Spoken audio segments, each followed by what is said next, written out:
Hello बच्चों, चलिए प्रश्न को समझ लेते हैं। प्रश्न है, कणिकामय अंतःप्रद्रवी जालिका का कार्य होता है। पहला विकल्प है वसा संश्लेषण, दूसरा विकल्प है प्रोटीन संश्लेषण, तीसरा विकल्प है लिपिड संश्लेषण और आखिरी विकल्प है स्टेरॉइड संश्लेषण। चलिए इस प्रश्न की मुख्य अवधारणा को समझ लेते हैं।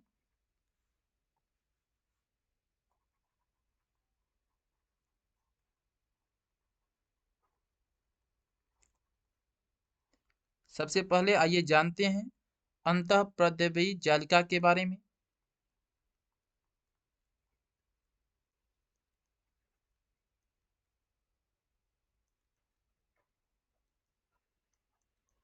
अंतःप्रद्रवी जालिका एक प्रकार के कोशिकांग होते हैं।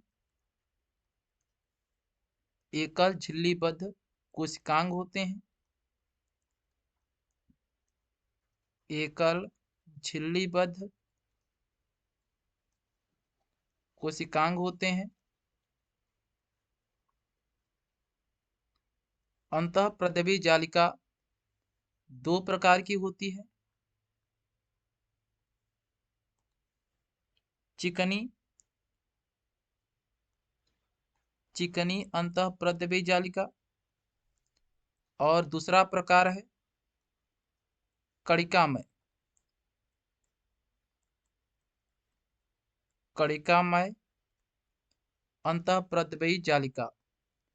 चिकनी अंतःप्रद्रवी जालिका का कार्य होता है लिपिड का संश्लेषण करना, लिपिड का निर्माण करना, लिपिड का संश्लेषण करना। कणिकामय अंतःप्रद्रवी जालिका का कार्य होता है प्रोटीन का संश्लेषण करना, क्योंकि कणिकामय अंतःप्रद्रवी जालिका बाह्य स्तर से राइबोसोम से जुड़े होते हैं।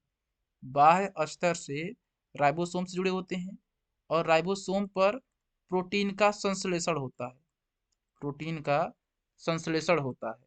चलिए विकल्प को देख लेते हैं। पहला विकल्प है वसा संश्लेषण, गलत है। कणिकामय अंतःप्रद्रवी जालिका का संबंध वसा संश्लेषण से नहीं होता है। दूसरा विकल्प है प्रोटीन संश्लेषण, यह विकल्प सही है। कणिकामय अंतःप्रद्रवी जालिका का कार्य होता है प्रोटीन संश्लेषण। तीसरा विकल्प है लिपिड संश्लेषण, यह भी गलत है। आखिरी विकल्प है स्टेरॉइड संश्लेषण, यह भी गलत है।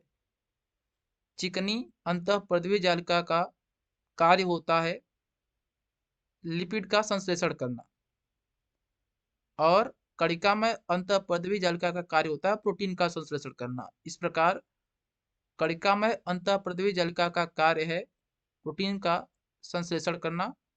दूसरा विकल्प सही है। हम आशा करते हैं यह प्रश्न आपको समझ में आया होगा।